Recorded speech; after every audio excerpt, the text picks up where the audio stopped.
జగన్ మరోసారి ముఖ్యమంత్రిగా ప్రమాణ స్వీకారం చేస్తారని ఏపీ మాజీ మంత్రి కొడాలి నాని చెప్పారు. టీడీపీ, బీజేపీ, కాంగ్రెస్, జనసేనలు కుమ్మక్కు రాజకీయాలు దిగాయన్నారు. రాజధాని పేరుతో చంద్రబాబు ప్రజలను మోసం చేశాడని చెప్పారు. కేవలం 100 ఎకరాల్లో నిర్మితమయ్యే రాజధాని కోసం ఏకంగా 33,000 ఎకరాలు ఎందుకు తీసుకున్నారని ప్రశ్నించారు.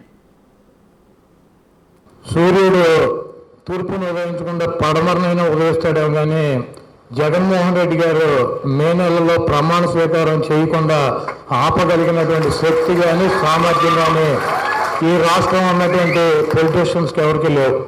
పుత్తపుత్రుడు, దత్తపుత్రుడు, బీజేపీ వదినమ్మ, ఇప్పుడు వీళ్ళు తాలూకా కాంగ్రెస్ చెల్లెమ్మ కూడా వచ్చింది. వాళ్ళు ఇప్పుడే ఒక మీటింగ్లో కూర్చున్నారంట, ఫోటో వచ్చింది. చంద్రబాబు నాయుడు గారు, పవన్ కళ్యాణ్, షర్మిల గారి గురించి, రాష్ట్ర భవిష్యత్తు గురించి చర్చిస్తున్నారంట.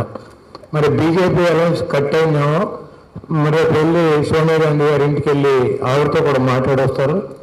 చంద్రబాబు నాయుడికి అధికారమే పరమావధిగా, ఎవరి కాళ్ళైనా ఎవరి గడ్డమైనా పట్టుకుంటాడు, దొంగ వాగ్దానాలు చేస్తాడు. ఆయన రేపు వచ్చే ఎన్నికలకి మీకు జగన్మోహన్ రెడ్డి గారు అమ్మఒడి ఒకరికి ఇస్తే నేను ముగ్గురికి ఇస్తానంటాడు. బస్సులో లేడీస్కి ఫ్రీ తీసేస్తాడు.